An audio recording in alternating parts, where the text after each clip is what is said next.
pour ce qui concerne les auteurs.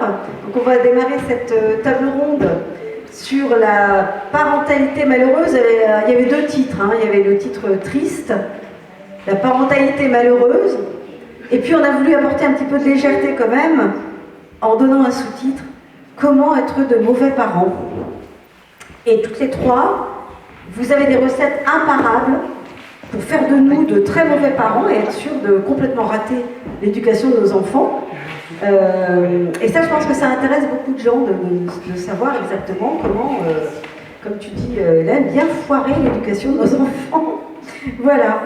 Alors, Pascal, vous êtes déjà une autrice expérimentée, puisque vous en êtes à votre troisième roman.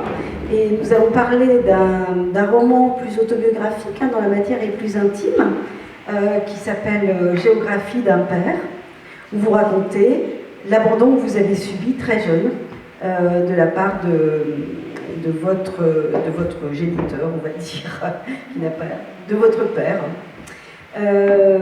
Isabelle, vous, c'est une fiction, j'espère, hein, parce que le personnage finit pas très bien en fait, hein, donc vous ne peut plus être là pour en parler. C'est un beau roman, alors sombre, tiens on va le mettre dans l'ordre où vous êtes assise plutôt. C'est une obsession et qui traite d'un sujet un petit peu tabou dont on ne parle pas beaucoup dans la société. C'est sur la dépression d'une mère et là c'est la mère qui est destructrice et pourtant elle est présente, en tout cas physiquement, auprès d'une famille nombreuse, sauf que c'est quelqu'un qui n'arrive pas du tout à assumer son rôle de mère. Hélène, on est dans quelque chose un peu entre les deux, j'ai envie de dire, c'est-à-dire qu'il y a une matière autobiographique et puis il y a quand même, c'est ce qu'on appelle un peu une autofiction, hein, où tu racontes les passages dans les différentes familles d'accueil où tu as été placé enfant, et les différentes familles qui ont toutes apporté leur pierre dans un désastre dont tu sembles pourtant avoir réchappé, puisque tu es là pour en parler. Et puis ce qui est merveilleux, c'est que de ces blessures d'enfance, vous avez réussi à faire des œuvres extrêmement émouvantes, chacune à votre façon. Alors je voulais d'abord vous poser la question à chacune, ce ravage de l'enfance, hein, cette enfance abîmée, en quoi est-ce qu'elle a consisté, que chacune puisse dire quelques mots d'abord de ce qui a été la blessure originelle que vous avez vécue. Pascal, tu peux commencer. Bonjour, d'abord je voulais dire que merci de cette invitation, je suis ravie d'être là dans ce lieu absolument magnifique et cette ville que j'aime tant et que je fréquente régulièrement.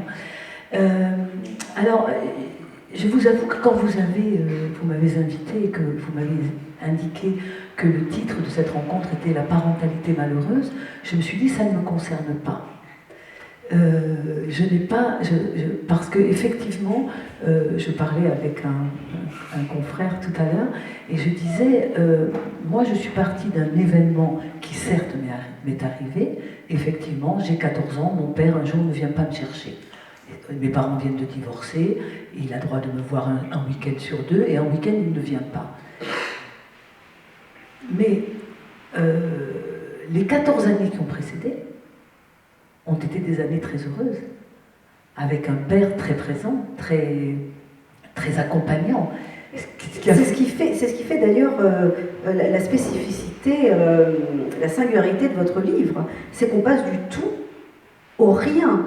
Alors il y avait quelques signes annonciateurs malgré tout, mais c'est ce qui est sans doute peut-être une gifle encore plus violente que de ne pas avoir eu de parents du tout, c'est que d'un seul coup il y a un abandon alors qu'on se sentait en sécurité, hein, que vous aviez une vie de famille relativement normale. Oui, mais l'adolescente, parce que j'aime bien faire la différence entre l'autrice que je suis et la narratrice, la narratrice quand elle est adolescente est absolument enchantée que ce père ne vienne plus. Elle ne veut plus le voir. Elle est elle-même dans un conflit parce que le divorce s'est très très mal passé et donc ce père, elle n'a qu'une envie, c'est de ne plus le voir et elle ne le verra plus pendant 25 ans et ça lui ira très bien. Et puis au bout de 25 ans, effectivement, clac, ça reviendra comme un boomerang, questionner ce départ. Alors vous avez cette phrase terrible et que je trouve très belle en même temps, je reste au bord de 25 ans de vide à combler. Hein, c'est quand même 25 ans. Et là, c'est vrai que ce qui est spécial, hein, c'est que ce n'est pas l'enfant qui a manqué, mais c'est plutôt l'adolescente et la jeune adulte en construction qui doit se construire sans ce père et avec cette absence terrible d'un seul coup. Oui, et qui réalise que en fait, quand il est apparu pour moi évident que j'allais écrire un texte sur ce sujet, je me suis dit, il faut que j'arrive à mettre des mots sur rien, sur une absence totale, sur un vide total. Je ne sais rien de cet homme. J'ai de vagues notions parce qu'on m'a un peu dit où il était, ce qu'il faisait, mais je ne sais rien, je ne parle pas avec lui. Et comme je ne parle pas avec lui, je ne sais pas. Et il a fallu que j'écrive sur ce je ne sais pas. Et c'est en écrivant sur ce je ne sais pas que je l'ai redécouvert. Oui, c'est aussi un livre sur le vide, hein, qui est assez subtil, sur comment on se construit, comment on tient debout alors qu'on est construit sur du vide, cette espèce de bulle de vide en vous. Et on le sent dans l'écriture d'ailleurs, hein, il y a quelque chose d'intéressant dans l'écriture elle-même, puisque vous tournez autour de cette notion de vide, et vous arrivez à créer un texte qui se tisse, au fond, sur cette absence, sur ce néant, et qui vous fait exister. Alors, je vous propose d'écouter le premier texte qui nous parle, qui relate justement l'abandon qu'a subi cette jeune fille. Alors, Hélène, tu vas être chargée de passer le micro à chaque fois à la lectrice.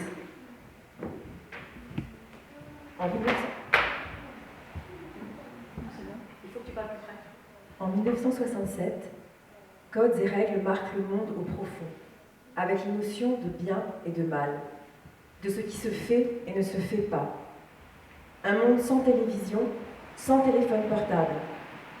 Un monde que mon souvenir garde en noir et blanc. Je sens confusément que le pire est à venir. Les repères qui étaient les miens se sont dissipés, disparus je ne sais où. Je suis perdue.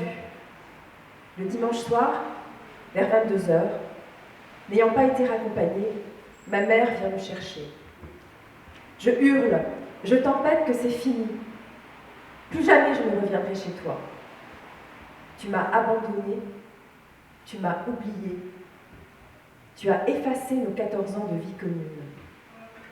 Tu me laisses, seule, au bord de mon adolescence, au bord de ma vie. Tu ne t'es pas rappelé que j'existais, non plus que tu ne le rappelleras plus tard. Ne paieras jamais la pension alimentaire fixée par le juge, ne te préoccuperas de savoir comment j'ai conduit ma vie. Tu me railleras de la tienne, nous ne nous reverrons pas pendant 25 ans.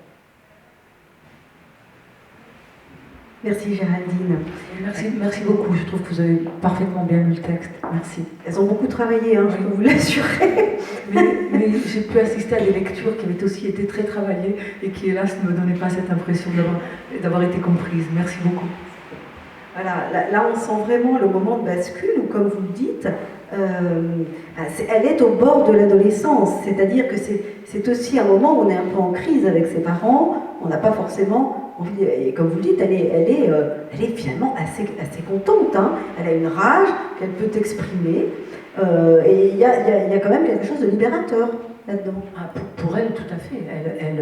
Elle redoute beaucoup ces week-ends, comme elle le dit, il n'y a pas de téléphone, il n'y a pas de télévision, il n'y a pas, etc. Donc elle s'ennuie profondément pendant ces week-ends où elle est avec son père.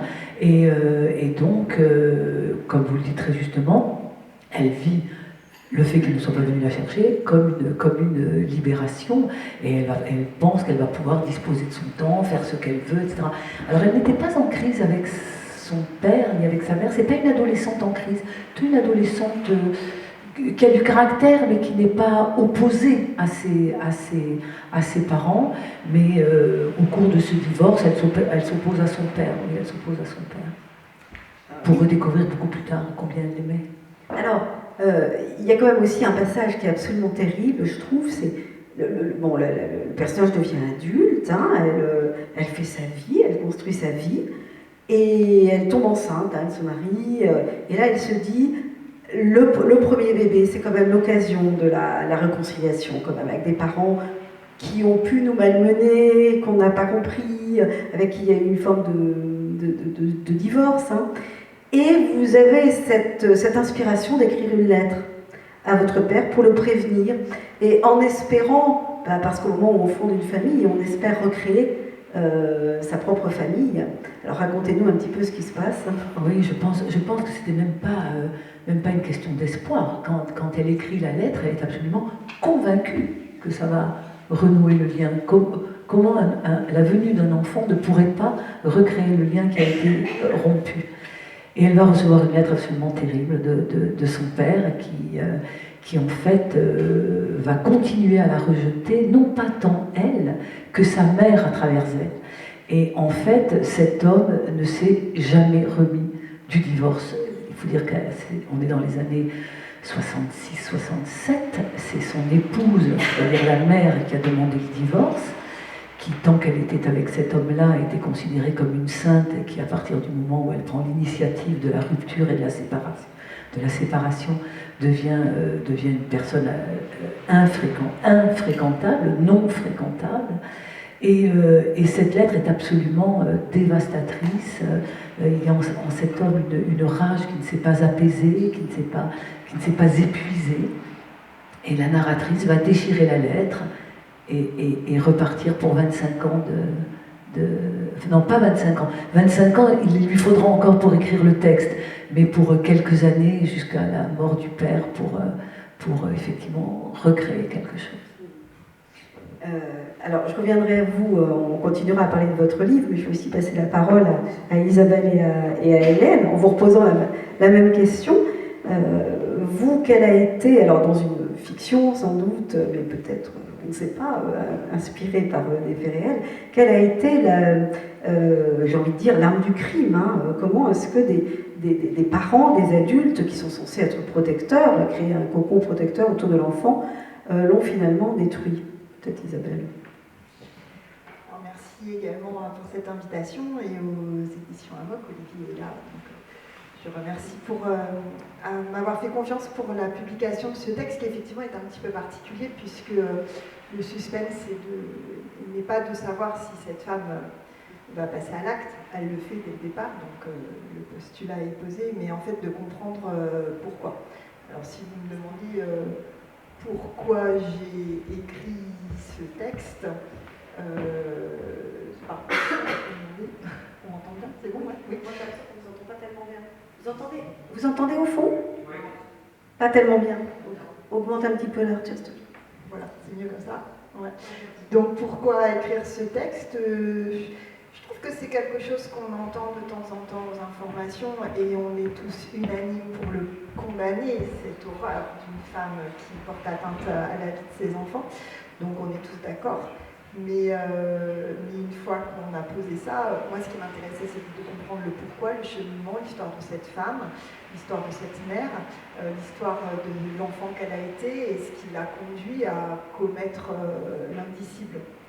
Donc non, ce n'est pas inspiré d'une histoire réelle. Je crois d'ailleurs, il faudrait que je le vérifie, mais que j'ai dédié ce livre à mes enfants, que ça a beaucoup fait rire de savoir que je venais aujourd'hui, donc j'en profite pour leur témoigner tout mon amour et leur souhaiter une longue vie.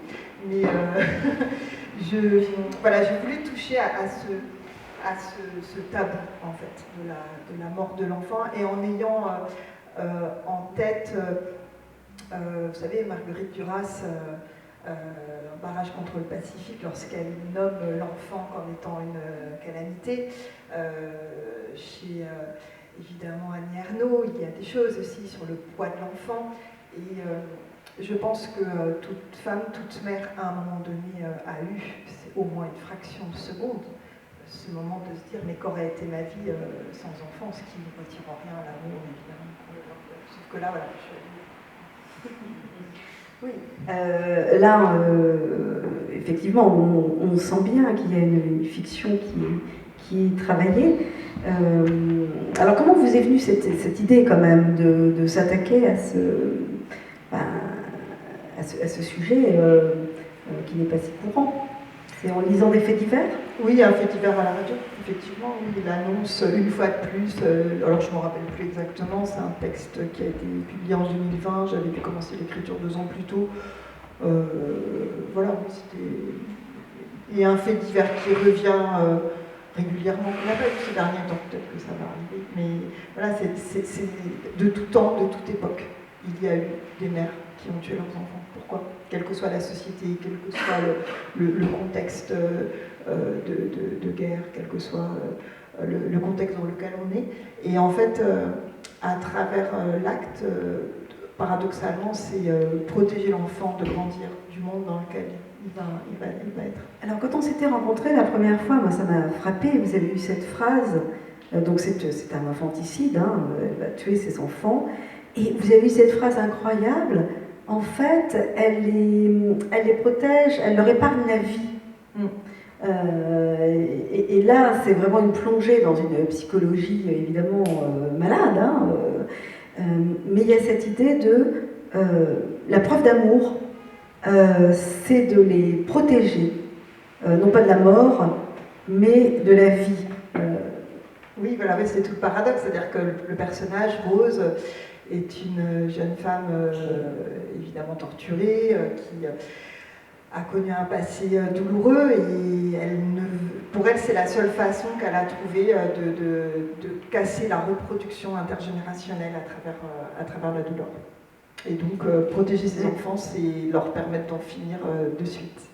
Oui, c'est ça. Il y a quand même cette maladie, hein, ne tombe pas de n'importe où. Il y a quand même aussi, ça s'inscrit dans une histoire, comme vous dites, et elle casse la reproduction de ce modèle dévastateur qui est venu déjà de son père et qui venait probablement encore d'avant, où la famille est marquée quand même par de la violence.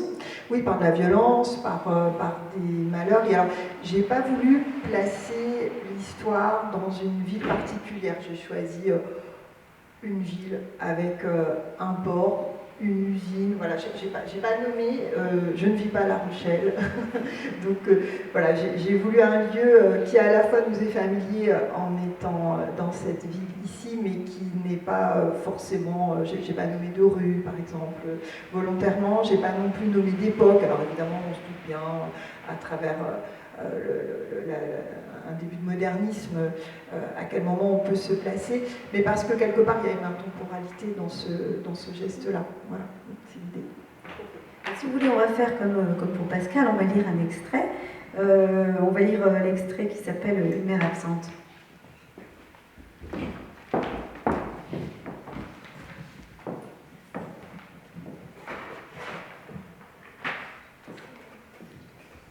Le père salue furtivement la mère et monte avec les enfants.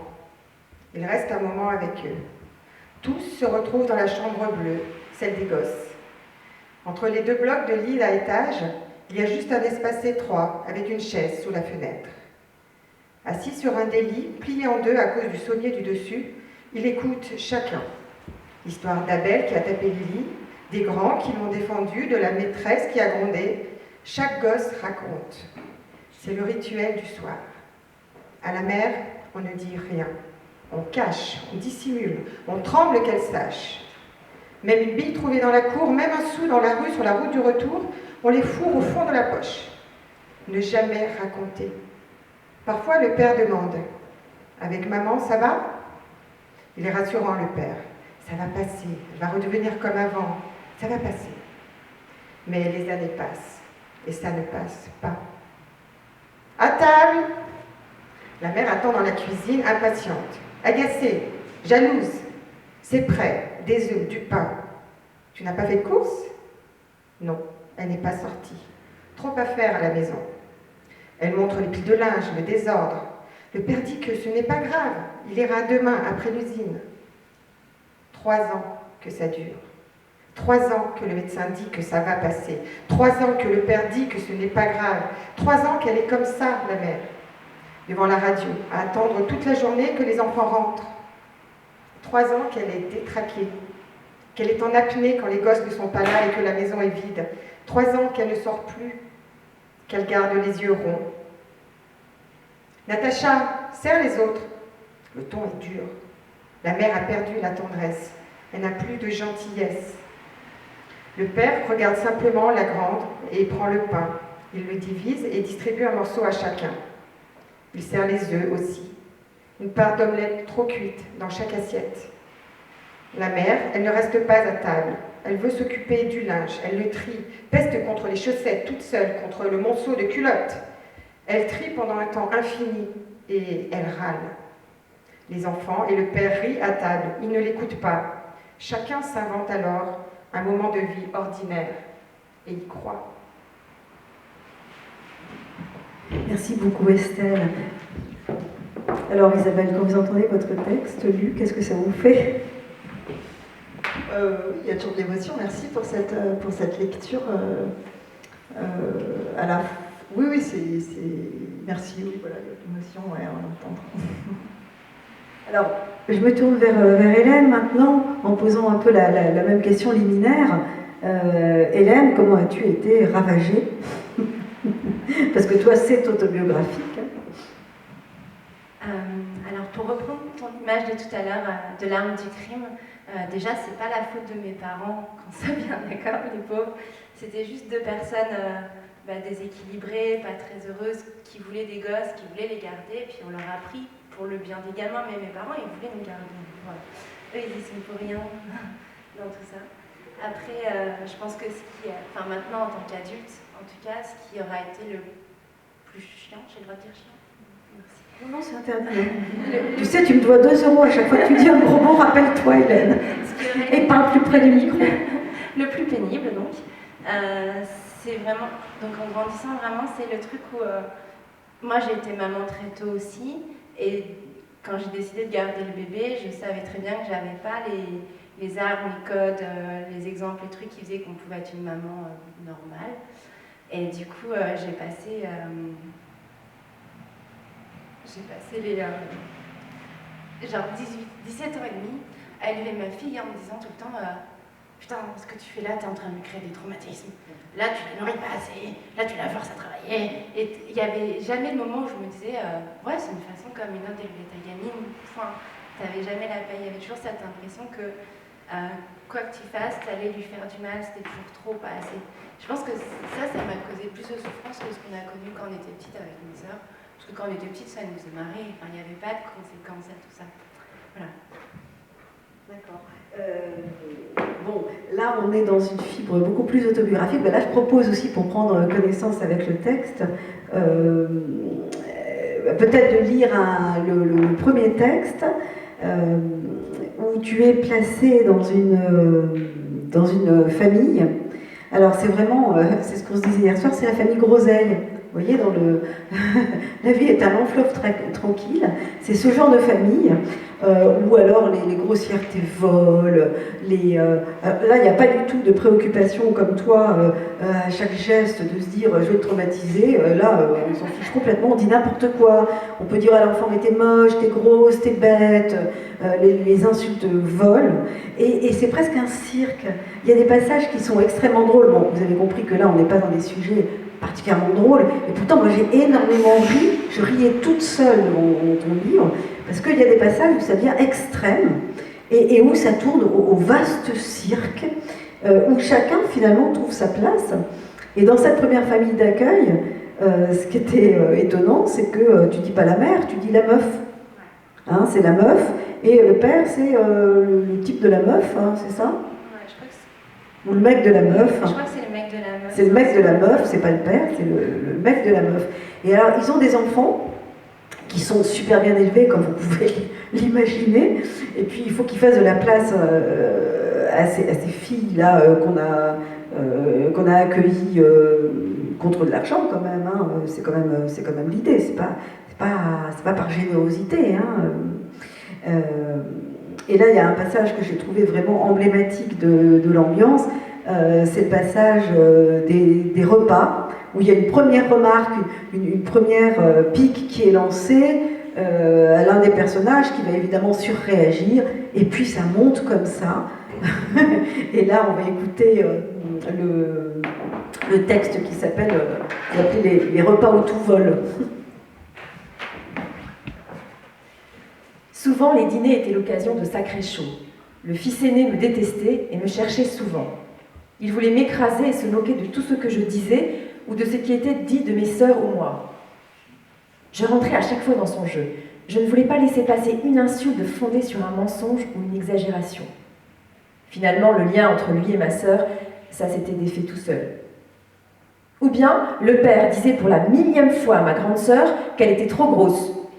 Je voulais lui expliquer gentiment que d'une part, elle n'était pas en surpoids, et que d'autre part, un adulte n'avait pas à dire ça à une adolescente dont il avait la garde, que c'était méchant. Alors le fils aîné se moquait de moi. Je montais super vite face à ces conneries. Alors on me disait de ne pas me braquer. Alors ma sœur me défendait. Tout à coup, le père s'énervait. « C'est pas trois petites connasses qui vont faire la loi chez moi ?» et envoyait un verre d'eau à la figure de ma sœur. Je lui envoyais le mien à la gueule. Ça volait. J'adorais cette montée de rage partagée. On avait le droit de jouer à l'escalade. Personne ne mettait de limite. À la fin, c'est arrivé qu'on en vienne à se balancer des chaises par-dessus la table. Plus l'un de nous montrait sa rage, plus on se sentait dans notre bon droit de faire voler insultes et objets. Un vrai western, sérieux. Merci Géraldine. Donc là, vous avez l'ambiance quand même. Hein. Donc, il ne faut pas vous dire, on va déprimer avec ces lectures, parce que, bien sûr, on parle d'être... Mais c'est extrêmement drôle d'être de mauvais parents. Hein. Moi-même, j'ai mon fils dans la salle. Salut. C'est quand même marrant d'être de mauvais parents. Mais là, ce qu'il y avait de commun entre le texte de Pascal et Hélène, c'est qu'on a quand même des ados qui en ont dans la peau. C'est-à-dire qu'il y a de mauvais parents, mais alors qui vont quand même créer et fabriquer des êtres qui vont leur tenir tête et puis qui vont, comme on le voit dans le texte, se nourrir de cette rage. Parce que Hélène, t'as bien aimé être dans la rage, ça t'allait bien? Bah, en fait, c'est vraiment le truc. T'avais des frères et sœurs, Pascal? Oui. D'accord. Enfin, je sais pas pour toi. Ouais. J'ai l'impression dans les livres ou les choses où les enfants sont très malheureux, en fait, ils n'ont pas de bol. À la fois, ils sont orphelins, à la fois, ils n'ont pas de frères et sœurs, donc forcément, tu te fais chier. Mais si tu es avec tes frères et tes sœurs, c'est ta tribu, puis c'est le reste du monde. Qu'est-ce que ça peut faire qu'ils ne soient pas contents, que ce soit le bordel dans la maison? C'est juste un truc pour rigoler. Enfin, c'était vraiment, on avait grandi comme ça en plus. Et j'avais toujours mes sœurs avec moi, donc c'était un peu l'occasion de montrer à ma sœur que moi aussi j'étais grande, un peu. Je sais pas, enfin c'était drôle. C'était vraiment juste une chose normale et nous on en profitait pour rigoler. Oui, c'est ça qui est étonnant, c'est que nous, on se dit, c'est l'horreur, c'est une enfant plastée, déjà on l'a arrachée à ses parents, on l'a mis dans une famille, ils sont complètement dingues, puis en fait, elle est comme un poisson dans l'eau, hein. Elle s'y fait très bien. Des fois quand même, on trouvait que c'était... Enfin, on allait dormir chez des copines, on voyait qu'il y avait des trucs différents, on trouvait un peu que c'était injuste quand même des fois, mais le plus souvent on rigolait. C'est ça qui est incroyable, c'est qu'il y a une joie de l'enfance. Et effectivement, ta sœur, là, les sœurs sont très importantes parce qu'elles forment un clan qui va résister, puis qui va se créer ses codes. Alors, on en parlera plus tard, ces codes que vous avez créés, ça ne va pas t'aider dans la suite, parce que là, ça va être en décalage. Mais enfin, on sent que finalement, il y a une forme de résilience quand même des ados qui sont capables à certains moments, quand ils sont... Parce que s'il y a un truc que les ados ne supportent pas, c'est l'injustice. De se dresser contre les parents et puis de leur faire un peu la leçon. Et là, je reviens vers Pascal. Cette adolescente qui, au départ, est une adolescente, comme tu le disais, tout à fait lambda, ordinaire, toute gentille, eh bien, quand les parents vont commencer à ne pas s'entendre, elle va intervenir quand même. C'est-à-dire qu'elle va montrer aussi sa présence, et une présence qui est quand même assez puissante, hein, puisque là, elle s'affirme face à ses parents.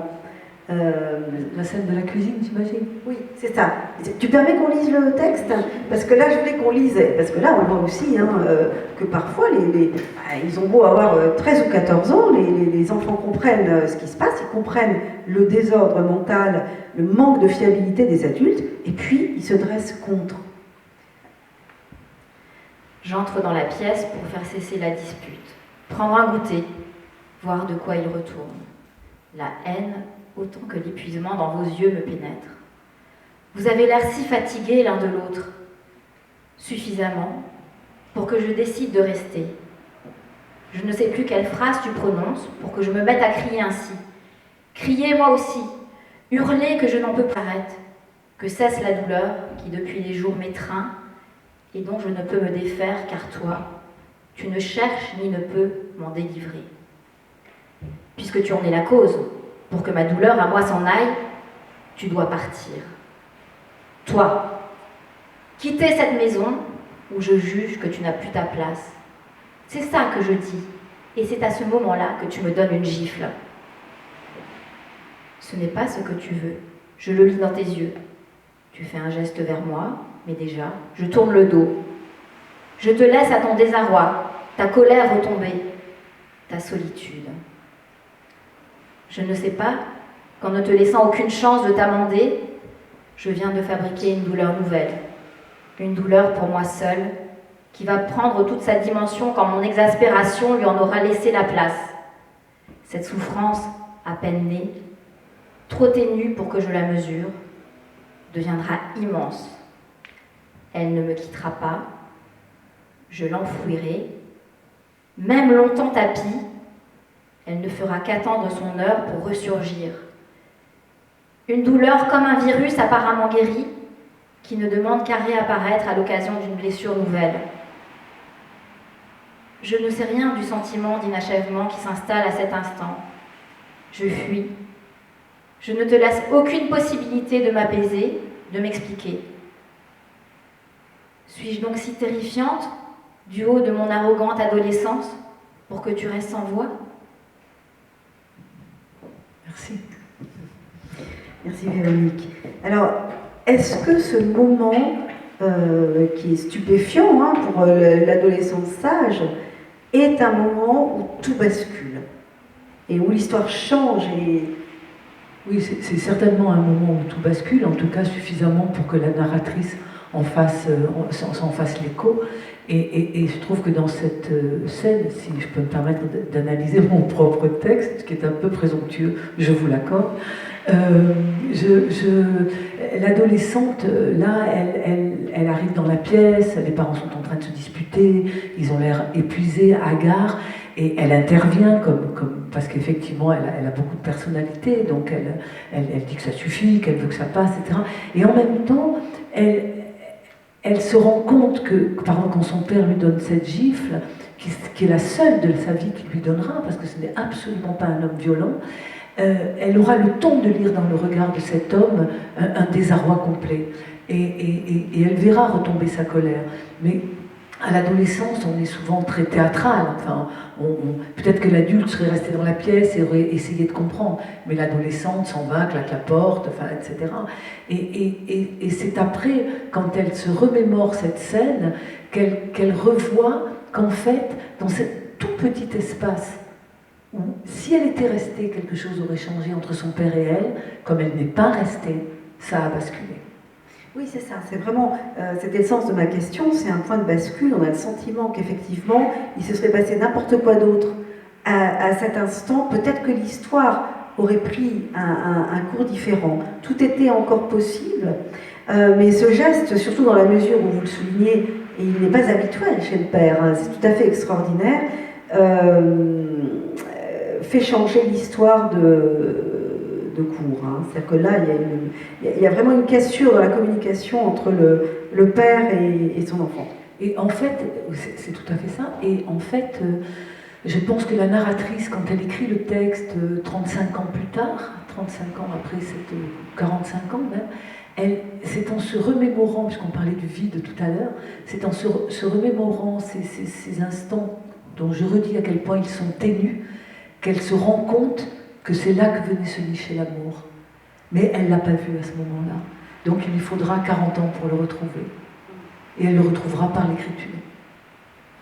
Oui, alors ça, l'écriture est aussi très importante parce que finalement, jamais elle n'arrivera à retrouver véritablement son père, même si elle le revoit grâce à une cousine qui, apprenant sa mort prochaine, la prévient en lui disant « Ton père va bientôt disparaître, il faut absolument que tu viennes le voir et lui parler. » Donc vous le revoyez 3 fois, mais sans jamais réussir à guérir, à cicatriser ce silence qui s'est installé entre vous.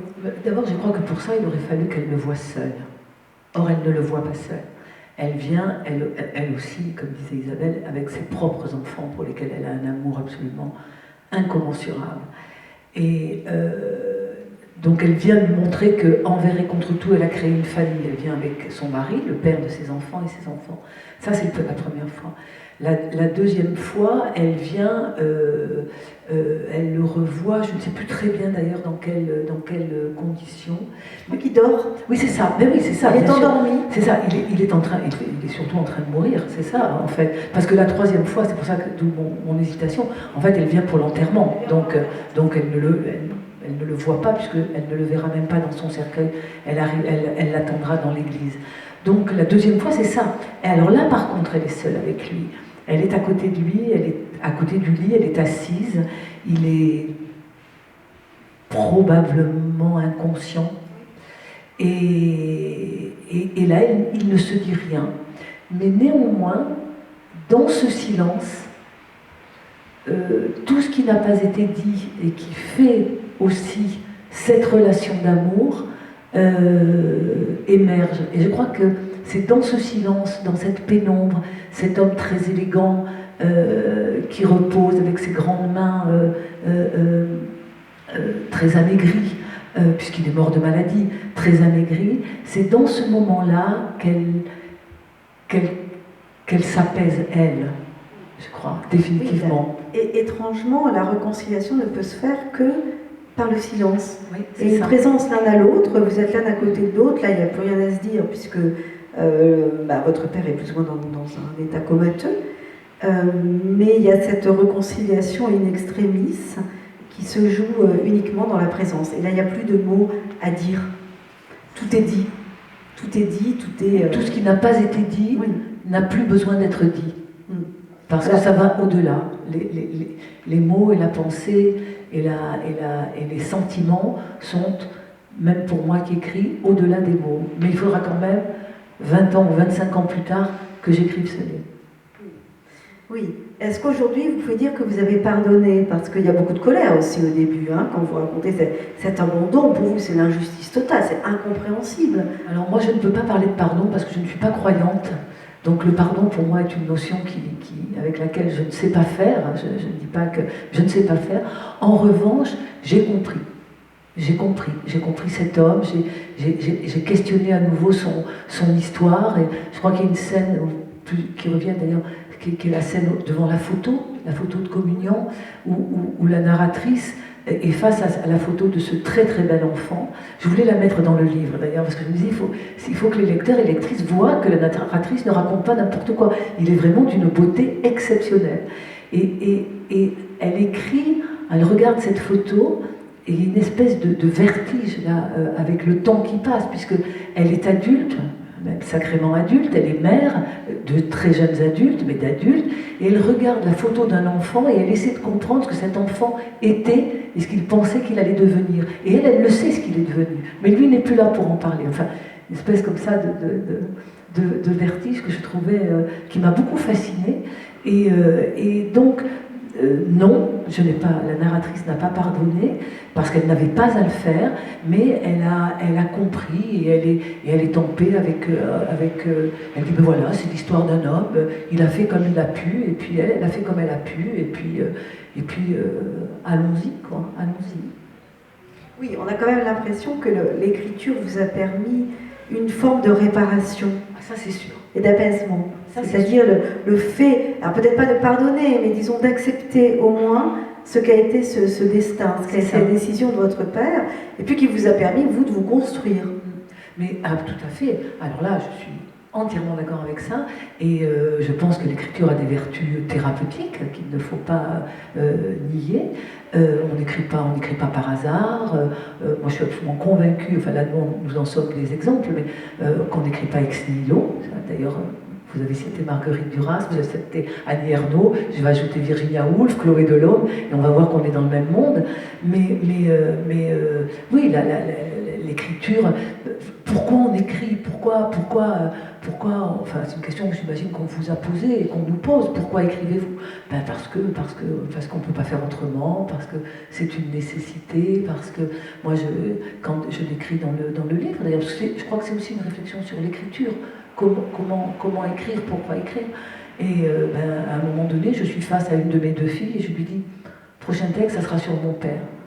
Mais je ne sais même pas d'où ça vient, cette idée. Quand je l'exprime, c'est comme chez le psychanalyste, hein, quand je le dis, je me dis, ouf, je l'ai dit. Et dès l'instant que je l'ai dit, ça m'oblige. Et je m'y mets. Donc effectivement, ça arrive. Oui, et puis ce qui est beau, c'est que c'est une sorte de promesse faite à la génération suivante. C'est-à-dire que ce qui vous répare et ce qui fait que vous plongez dans l'histoire de votre père, c'est aussi quelque chose qui est donné à la génération d'après. Et là, l'écriture prend tout son sens, tout ce discours qu'on lègue à la génération d'après. Peut-être qu'il y avait une part de ça aussi. Vous avez raison. Certes, je n'y ai pas pensé quand j'ai commencé à écrire, mais peut-être qu'il y avait une volonté. Mes filles, puisque j'ai donc deux filles, n'ont pas connu leur grand-père. Elles l'ont vu toute petite à ce fameux déjeuner, dont elles n'ont qu'un très très vague souvenir. Et j'avais peut-être envie qu'elles sachent un peu qui était leur grand-père biologique. En tout cas, là, vous nous éclairez un petit peu sur ce qui a été à l'origine de l'écriture. Et je me tourne vers Isabelle pour vous demander, vous, quel a été l'élément déclencheur? Parce que là, on est dans quelque chose de fictionnel que vous n'avez pas pu vivre, puisque le personnage, encore une fois, meurt. D'où vous est venue cette... Qu'est-ce qui a été le moteur pour vous faire écrire ce texte? Il y a le fait divers, bien sûr, hein, mais vous, personnellement, parce qu'il y a quand même une distance entre ce qu'on lit dans un journal ou ce qu'on entend, et puis le moment où on décide d'écrire, il faut quand même que ça nous parle, que ça déclenche quelque chose en nous. Alors, je ne sais pas. En tous les cas, moi, mon projet, c'était de donner la voix à ces femmes qui passent à l'acte et qu'on condamne. Sans finalement chercher à les comprendre ou en les taxant juste de folles. Et cette idée de la femme sorcière, de la femme qui, effectivement, est dans une injonction sociale. Vous citiez Virginia Woolf, et moi, si on me demande la raison de l'écriture, c'est pour avoir une chambre à soi, c'est-à-dire un univers. Et peut-être que bon nombre de femmes se lancent dans la maternité sans en avoir le choix. Alors, tout évidemment ne bascule pas dans la folie et dans l'acte pour se débarrasser de l'enfant, mais quelque part, il y a aussi le fait de se retrouver dans cette forme d'hystérie freudienne qui consiste à être enfermée dans un rôle, dans un carcan qu'elle ne souhaitait pas et pour lequel on ne leur a pas donné le choix. Donc c'est pour leur donner une voix. Votre personnage, au début du livre, elle dit c'est une jolie femme, elle est pleine d'ambition, elle est gaie, elle est solaire, alors elle est très fière parce qu'elle a fait des études de sténodactylo, elle est assez habile, donc voilà, elle sait faire quelque chose qui va pouvoir la valoriser, et finalement, tout ça va partir en fumée, elle va perdre sa beauté, elle va perdre son statut social, son utilité sociale, et elle va être réduite finalement à enfanter, à s'occuper des enfants. Et donc de se retrouver au fond de la cave alors qu'elle considérait qu'elle était au-dessus de ça. Voilà, il y a l'histoire de l'ascension sociale, de la place de la femme, de cette injonction, et je pense que l'homme avec lequel elle vit, qui l'a épousée, qui l'aime au-dessus de tout, ne peut pas soupçonner que de simplement être mère ne suffit pas à la rendre heureuse. Et oui. Alors, dans une société où, en tous les cas, dans le temps dans lequel je me place, on va dire qui n'est pas celui d'aujourd'hui, n'a pas sa place. On n'a pas toujours eu cette liberté de dire qu'on ne voulait ni mari ni enfant, par exemple.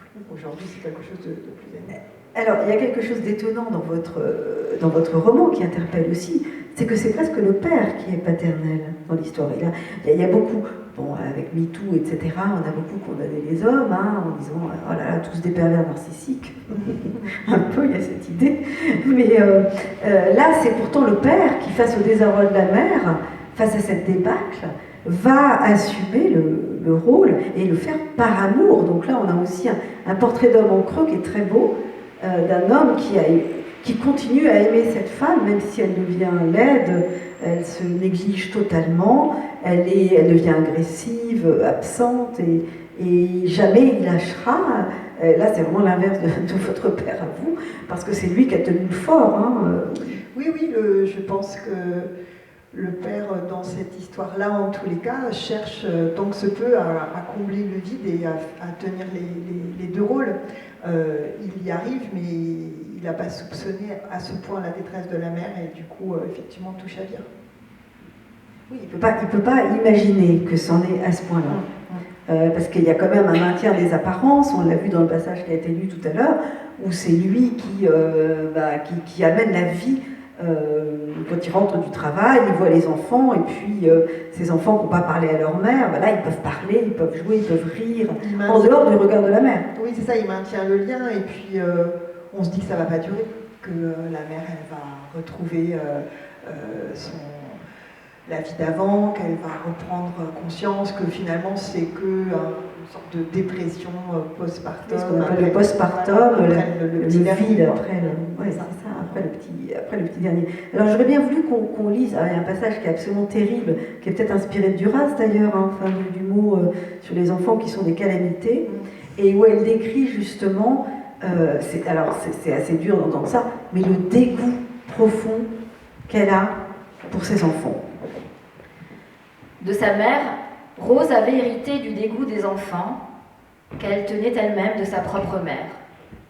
Pour la mère, avoir un enfant, c'était convenable.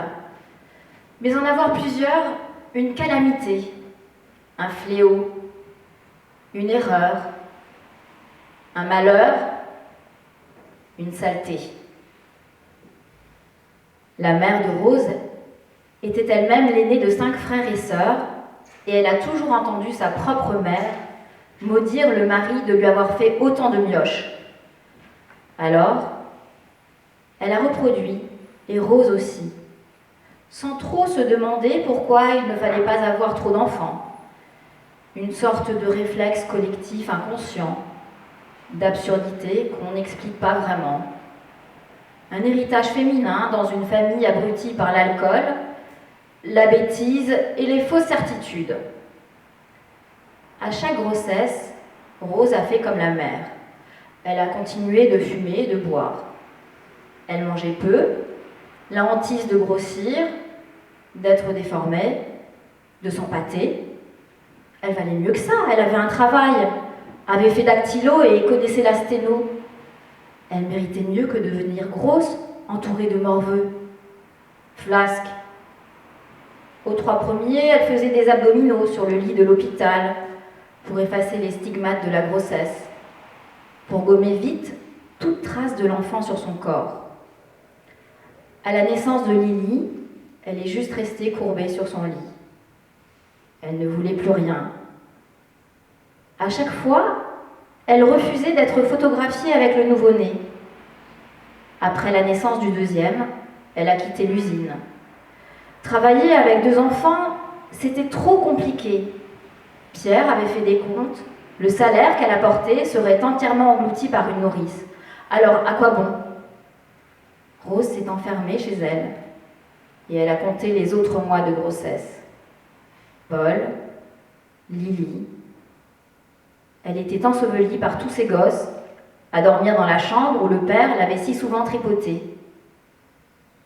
Elle s'est mise à me dire Pierre. Comme gamine, elle haïssait le père. Tous des hommes. Oui, alors dans ce passage, on voit que le mari, elle a eu de la chance, c'est un mari qui est très paternel, qui va vraiment s'occuper des enfants. Mais ceci dit, dans l'histoire de la famille, on voit que la violence des hommes, c'est quand même appliqué, et que dans ce dégoût, c'est pas uniquement quelque chose d'individuel. C'est pas juste elle s'inscrit dans une histoire avec de la reproduction. Elle dit qu'elle a le même dégoût que sa mère, qui le lui a transmis de sa propre mère. Donc cette incapacité à être dans l'amour et dans la maternité, il s'est aussi transmis dans une histoire familiale.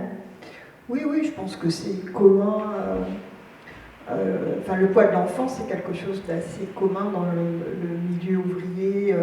19e, première partie du 20e siècle, ce qui ne veut pas dire que les femmes n'aimaient pas leurs enfants, évidemment, mais il y avait quand même ce poids de l'enfant qui était une réalité, et c'est en ça d'ailleurs que la contraception et tout ce qui a permis effectivement de contrôler les naissances à libérer la femme. Alors là, évidemment, ce passage, il est...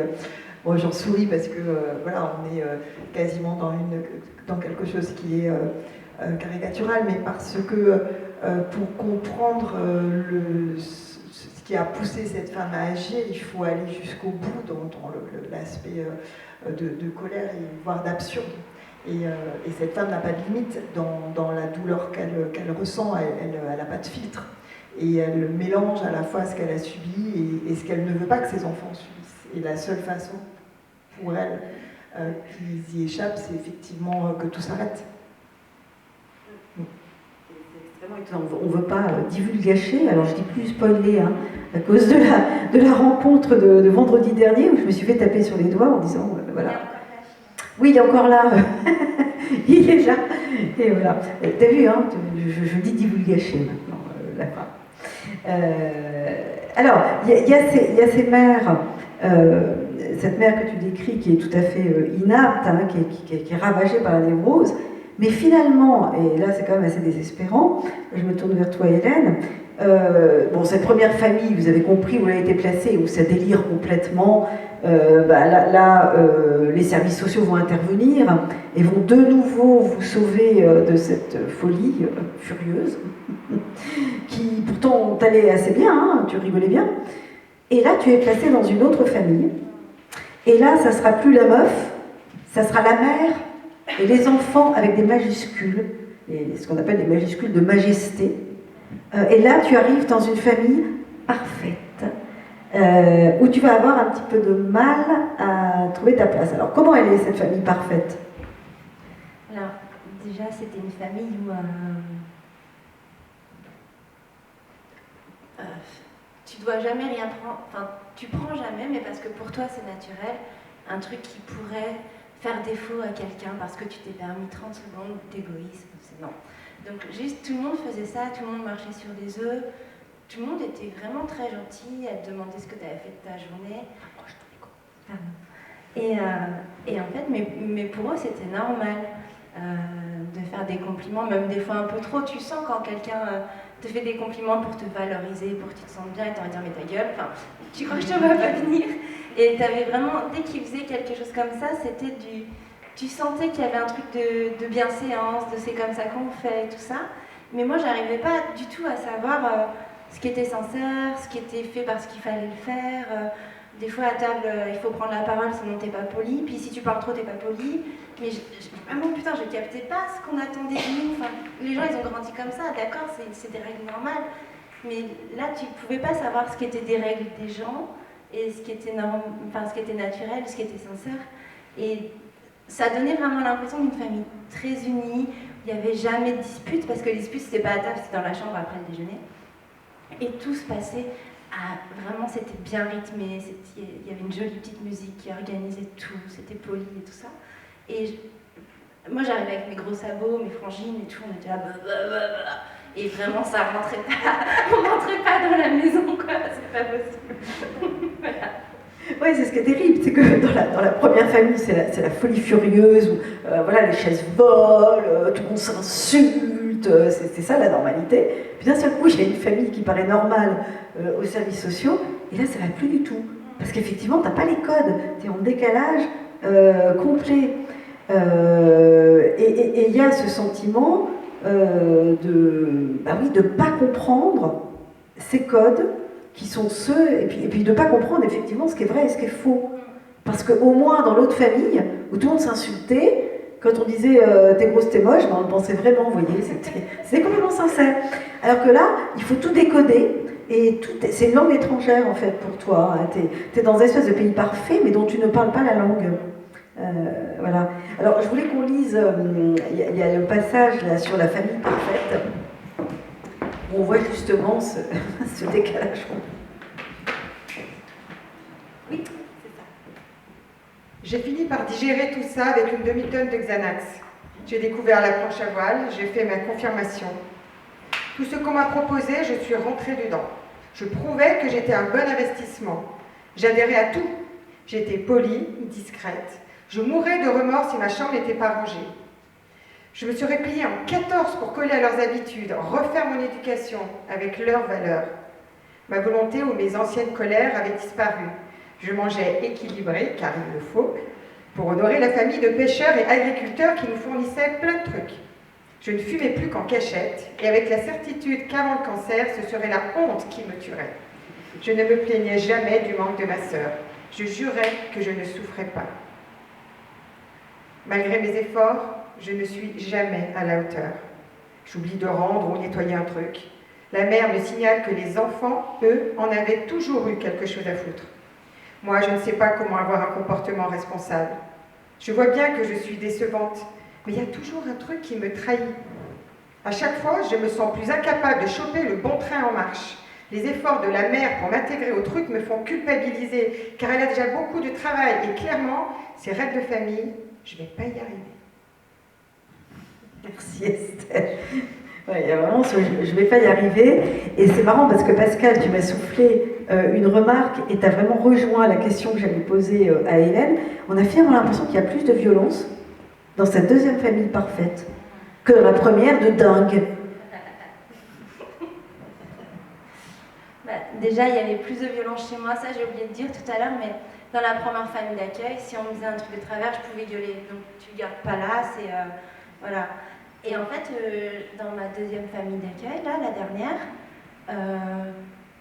je suis en train de chercher en même temps, mais je crois que je leur ai jamais gueulé dessus de ma vie. Enfin, j'étais là. Peut-être à la fin, quand on a arrêté de leur parler, où là, j'ai fini par y aller un peu, mais les choses se faisaient, et je me demandais juste pourquoi j'arrivais pas. À aucun moment, il était question que moi, je puisse être dans mon bon droit. Du coup, c'était vraiment une autre forme de violence, mais moi, je la sens. Enfin, ma colère à moi, je l'avais encore. Et c'est des trucs. Maintenant, s'il y a quelque chose. Là, je suis gentille. Quand les gens sont gentils avec moi, je suis quelqu'un de plutôt calme, je suis gentille et tout. Par contre, si tu viens prendre un truc à moi ou que tu me parles de travers, je sais pas quoi. Non, mais c'est ça, c'est que t'as beau être quelqu'un de gentil, si t'as appris à mordre après, faut pas. Enfin, ça peut revenir à tout moment, même pendant tout un moment, et à cette période-là, je crois que c'est là que c'est né. J'osais plus rien dire parce que je savais que je pouvais tellement avoir des colères démesurées et que ça n'avait pas sa place, c'était pas les mêmes choses, que juste, c'est pas grave, j'ignorais le problème. En plus, à l'époque, le truc du Xanax, il y avait ça, mais je fumais aussi pas mal de weed, il y avait plein d'autres moyens de ne pas gueuler, c'était très bien. Et tu prends l'habitude, pour éviter que ça déborde trop, tu gardes tout à l'intérieur, tout à l'intérieur, tout à l'intérieur, après tu vas faire la fête avec tes potes et tu te défoules. Mais c'était vraiment, je crois, le plus violent, c'est plus ça, c'est de se dire, t'es tellement frustré, il y a des choses qui te paraissent injustes, mais certainement c'est toi qui te trompes, du coup t'es en colère contre toi, c'est mieux. Enfin, c'est vraiment cette violence-là de soi-même parce qu'on n'est pas au bon endroit, que la violence, eux ils étaient gentils, puis en plus ils faisaient de leur mieux. Enfin, je crois que dans le bouquin je le dis pas beaucoup, mais eux ils pensaient vraiment qu'ils faisaient bien, enfin, c'était la vraie vie pour eux aussi, c'était pas un truc pour me faire chier. Et je pense que il y avait ce truc, c'est plus violent de te dire que tu vas décevoir des gens que te dire que tu peux cracher dans l'assiette d'un gars quand il vient de tourner. Bon, ça c'est pas grave, c'est pas violent. Voilà. Alors finalement, est-ce que c'est le livre qui t'a permis de leur gueuler dessus?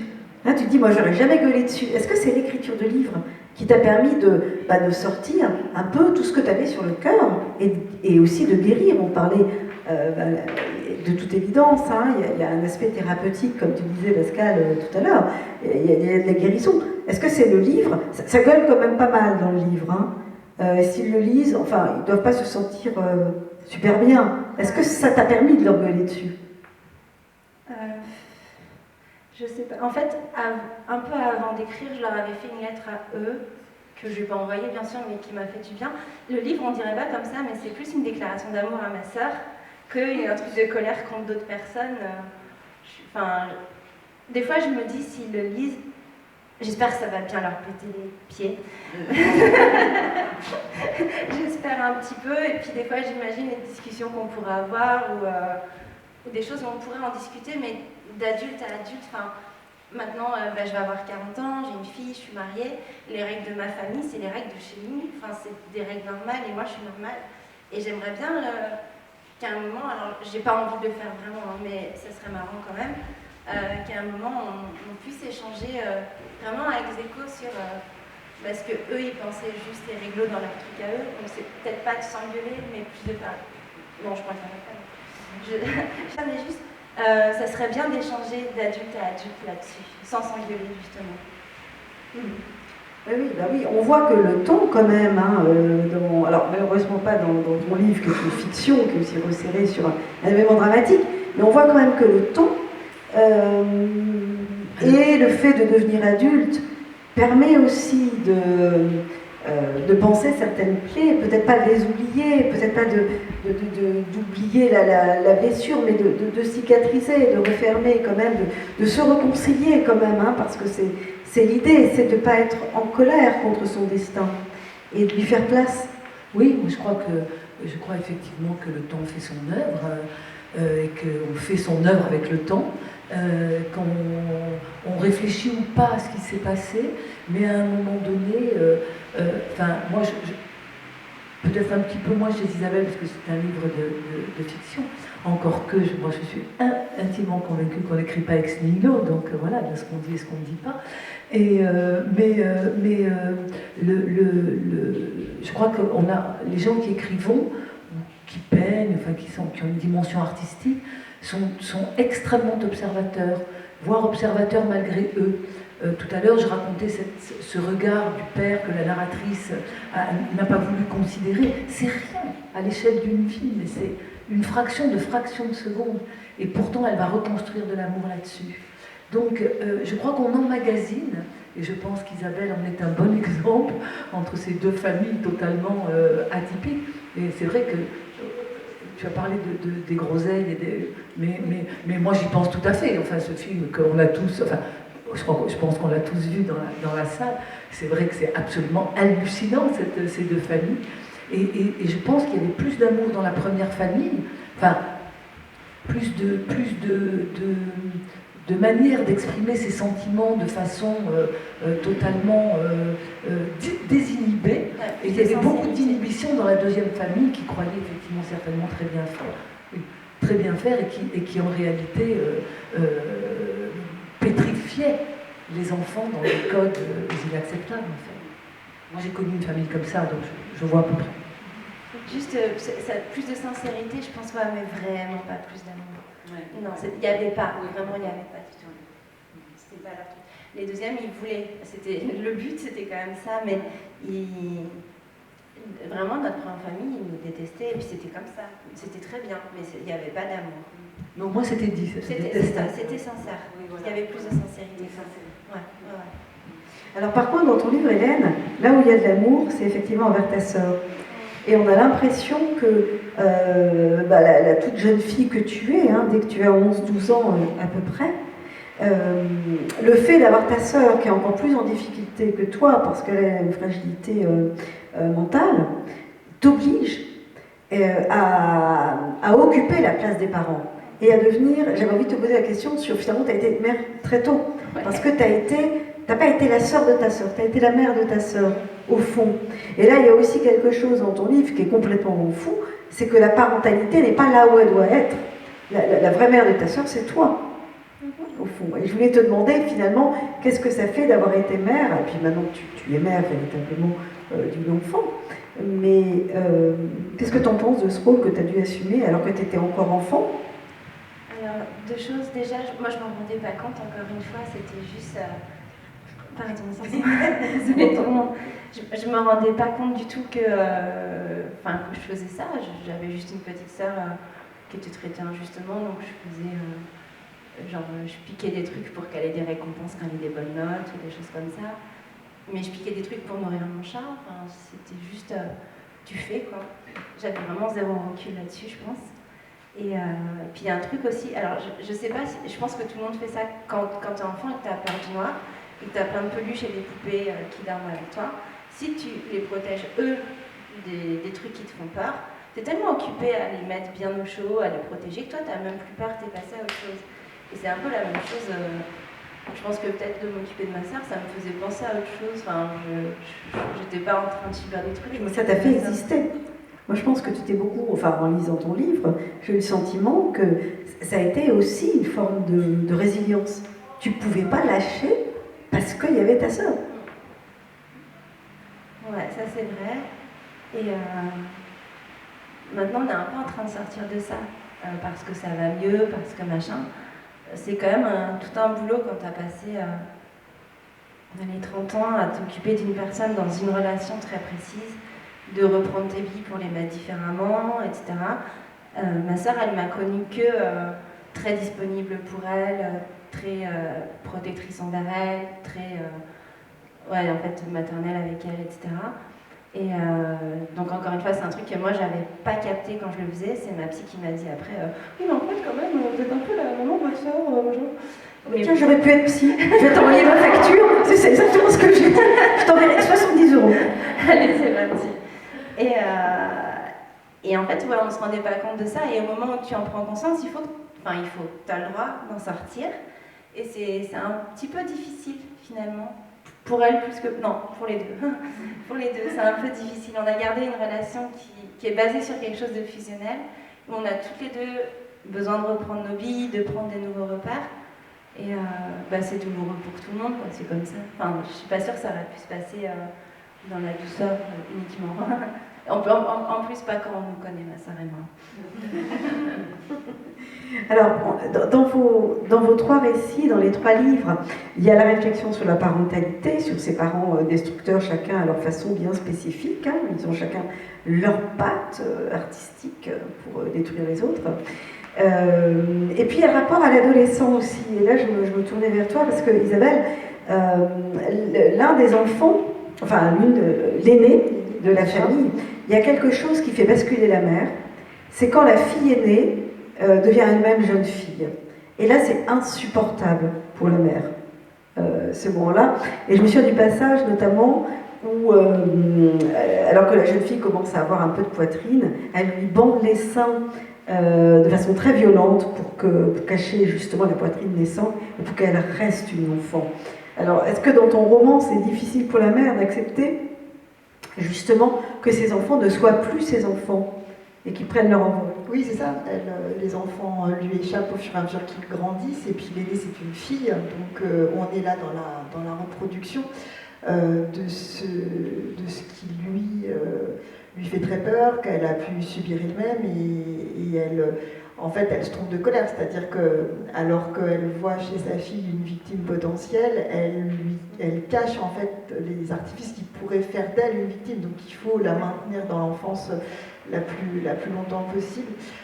Dans cette histoire-là, c'est une histoire de fratrie aussi, parce qu'il y a 4 enfants, et je pense que dans toutes nos histoires, toutes les 3 et les enfants en général, les enfants malgré tout ils grandissent en survivant plus ou moins, mais ils développent des stratégies pour devenir grands, et peut-être qu'effectivement quand ils arrivent à l'âge adulte, il y a une sorte d'introspection pour comprendre ce cheminement, et c'est certainement ce que cette femme-là a fait sans être accompagnée. Et elle s'est trompée, puisque la seule sortie possible, c'est effectivement de ne pas leur permettre d'entrer dans ce monde-là. Alors je voulais vous demander à toutes les 3, face à des situations qui, là on l'a bien compris, hein, il y a vraiment un éventail de situations familiales destructrices, comment est-ce qu'on peut survivre? Où aller chercher la résilience? Comment est-ce qu'on peut survivre à des parents qui vous abandonnent, des parents abandonnés, des parents violents, des parents mortifères? En ce qui concerne la narratrice de Géographie d'un père, c'est son tempérament à elle, qui est plutôt un tempérament optimiste et un tempérament joyeux, qu'elle doit aussi à son père.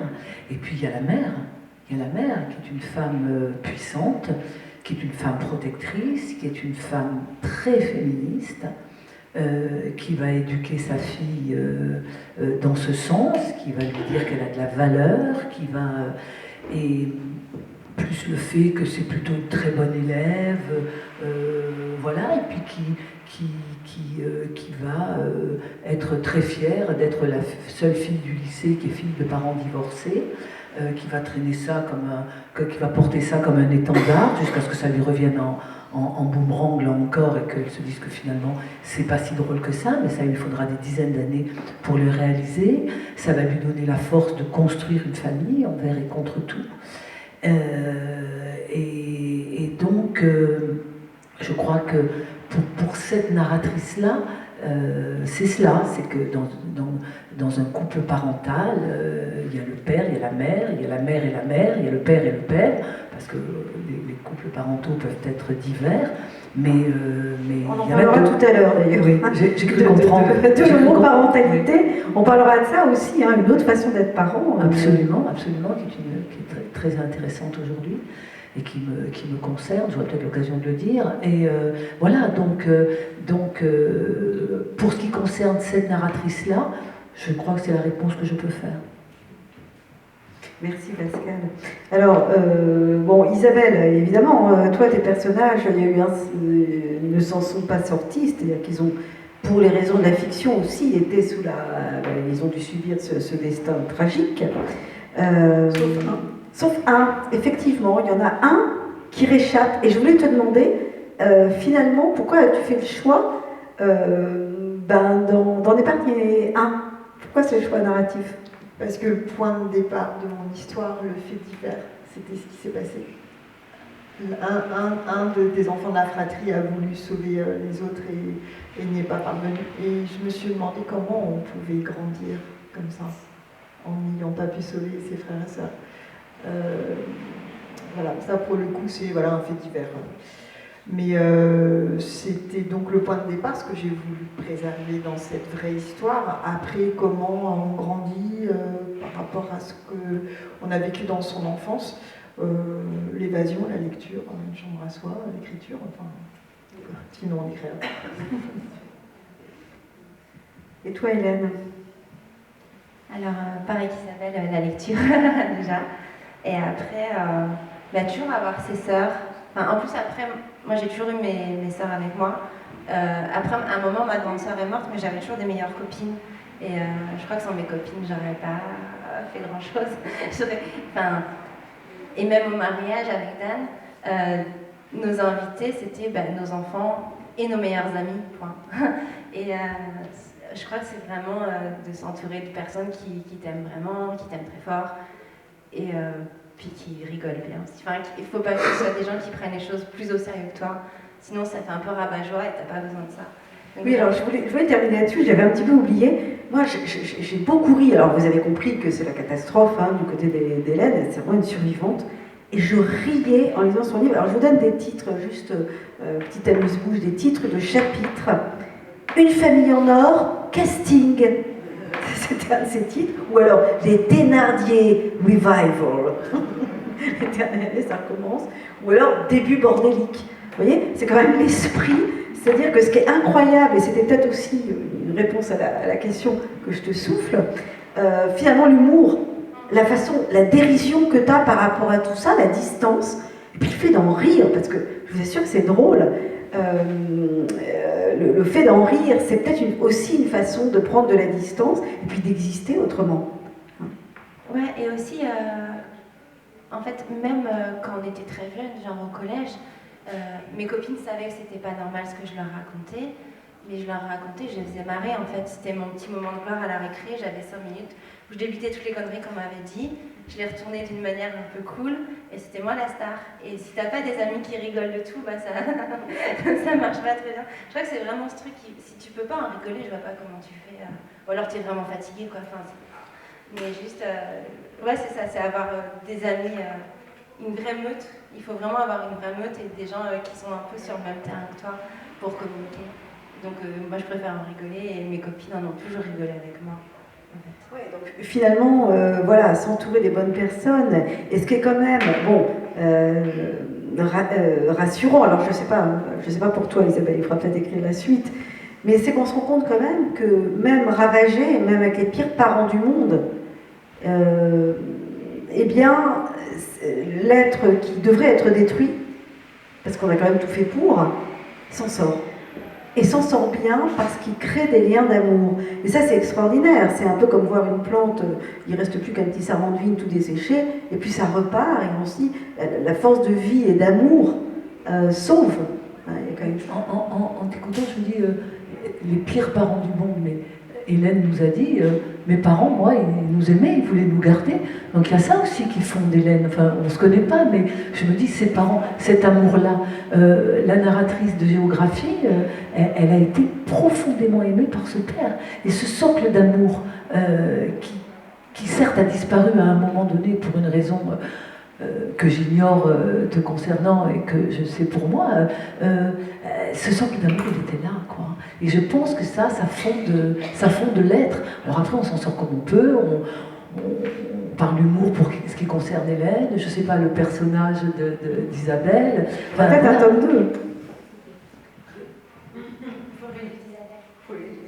Il y aura peut-être une suite, parce que c'est intéressant de savoir comment ce personnage... Non, il faut pas dire qu'il n'y aura pas de suite. Hein, parce que moi, je suis en train d'écrire la suite de mon premier roman, et quand on me posait la question, je disais non, il n'y aura pas de suite.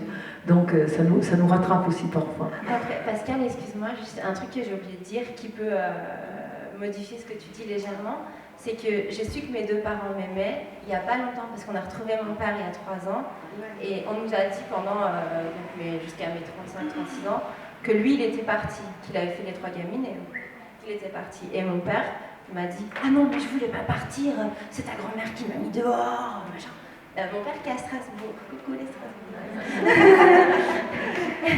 Et il y a une connexion à La Rochelle Strasbourg. Je pense qu'il faut qu'ils nous mettent une ligne d'avion directe quand même là. Oui, mais ça ne corrige pas forcément ce que j'ai dit, parce que finalement, tu découvres que ce père, qui peut-être a été mis dehors par ta grand-mère, en fait, t'a aimé. Ah, mais j'ai grandi en disant que mon père nous avait tâche de sa vie. Et ça, je l'ai senti la différence. Quand j'ai retrouvé mon père, je savais ce que c'était d'être un enfant sans père, et je savais ce que c'était d'avoir un père. Et vraiment, la diff, tu l'as. Il y a vraiment un truc que tu sens. Enfin, je pense que ouais, ça a changé quelque chose de savoir ou de croire, parce que ce que les gens racontent après, tu sais pas, c'était il y a 30 ans, il n'y a plus personne maintenant pour témoigner. Mais nous, on a grandi en se disant, notre père, il nous a vus, il a vu nos gueules, il a fait OK, bye. Et après, quand on le voit, il nous dit, non, mais je voulais rester de tout mon cœur. Tu sais que c'est pas forcément vrai, mais tu as envie de le croire, et ça te change. Donc je pense que quand même, ça compte un peu, ce truc-là. Alors pour terminer cette table ronde, c'est quoi votre recette pour être vraiment un mauvais parent, pour être sûr de rater, quoi? Parce que c'était ça le but quand même, on veut la recette pour tout foirer, quoi, pour foirer l'éducation. Donc à chacune, je vais demander c'est quoi la bonne recette pour être sûr de vraiment pas réussir. Non, parce que l'abandon suffit pas, tu vois. Non, moi je crois. Enfin, sincèrement, ça me désole parce que je vais rentrer à Bordeaux tout à l'heure et dans ma voiture je vais trouver la réponse. mais je crois que je suis vraiment. Mais ça prouve au public qu'elles n'ont pas eu les questions avant. Hein. Oui, ça, je peux en témoigner. Mais je crois que je ne sais vraiment pas répondre à cette question. Je crois qu'il n'y a qu'un enfant qui peut dire j'ai eu de mauvais parents. Et quand on va demander à cet enfant pourquoi tu dis ça, il va nous dire parce que j'ai été abandonnée, parce que ma mère a voulu me tuer, parce que, etc. Mais je ne sais pas ce que c'est, moi, je ne sais pas ce que c'est qu'être un bon parent, mais je ne sais pas ce que c'est qu'être un mauvais parent. Je ne sais pas s'il y a une recette, parce que on est tous enfants d'eux, et ça serait intéressant, pourquoi tu fais pas un sondage pour demander? Non, parce que mon fils est dans la salle, donc si vous voulez, j'aimerais garder une forme de neutralité et faire comme si je n'étais pas concernée, si tu permets, Pascal. Ça marche pas. Ça marche pas. Et donc vraiment, à moins que vous n'ayez une réponse, moi je n'en ai pas. Je ne sais pas répondre à cette question. Chez Isabelle, c'est quand même assez radical, quand même. Hein. Oui, moi avec cynisme, je dirais de les aimer trop, mais et du coup de les empêcher de grandir. Mais oui, c'est vrai que je te rejoins, ça me paraît très difficile de répondre à cette question, parce que si on le savait, bah, du coup, on le ferait pas. Oui, c'était l'idée quand même, hein. C'est ne vous trompez pas, c'était voilà, c'était de savoir comment tout rater pour savoir comment réussir. Oui, voilà, puis j'ai envie d'ajouter, pardon Hélène, à qui je vole la parole, mais j'ai aussi envie d'ajouter que dans une même fratrie, on peut avoir un enfant qui dit j'ai eu des parents géniaux, et l'autre enfant qui dit attends, excuse-moi, et ça on le voit quand au moment des enterrements par exemple, on commence à raconter des souvenirs et que 2 enfants ou 3 enfants racontent la même situation, enfin la situation qu'ils ont vécue de manière complètement différente, selon qui on est, selon la place dans la fratrie, selon que tu es une fille, selon qu'on est un garçon. Donc je pense que, et puis on peut dire qu'à des moments de notre vie, nos parents sont de mauvais parents, et à d'autres moments qu'ils sont de bons parents. Ça dépend. Enfin, c'est affreux cette question, en résumé.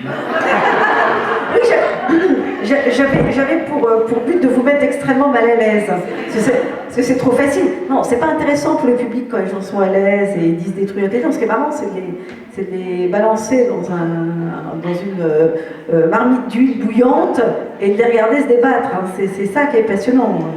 Sinon, on ne viendrait pas. Hein.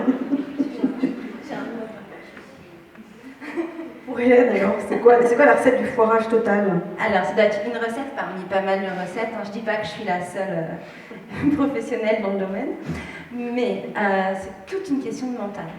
Juste, je pense que pour bien merder ce truc, il faut partir du principe que tu es nul à chier. Comme ça, dès que tu décides quelque chose, ta décision est pourrie, donc tu souffres, tu fais souffrir ta gamine, tu souffres de souffrir, tu souffres de faire souffrir ta gosse.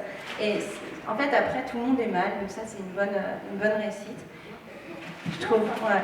Ça, c'est bien comme recette, parce qu'elle marche pour tout le monde. Voilà, elle marche pour tout le monde, elle est facile à appliquer, et on est sûr de foirer, là. Ouais. Puis si après, tu as peur, pour terminer, tu travailles un peu trop,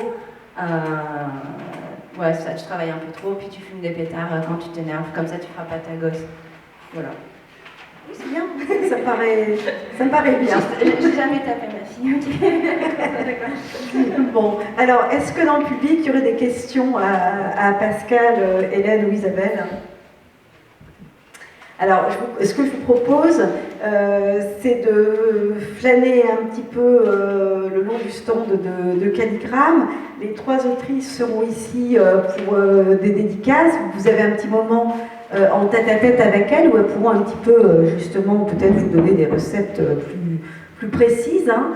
Je sais qu'il y avait aussi des grands-parents qui se demandaient comment être un mauvais grand-parent. Je pense que elles peuvent aussi peut-être conseiller dans ce domaine. Et après ce petit temps plus convivial, on abordera la table ronde suivante, alors qui sera toujours sur la parentalité, mais là plus axée sur l'homoparentalité. Donc là, j'espère que ça vous a mis à l'aise et que déjà, c'est pas facile d'avoir une famille quand il y a un papa et une maman et que tout est parfait en apparence.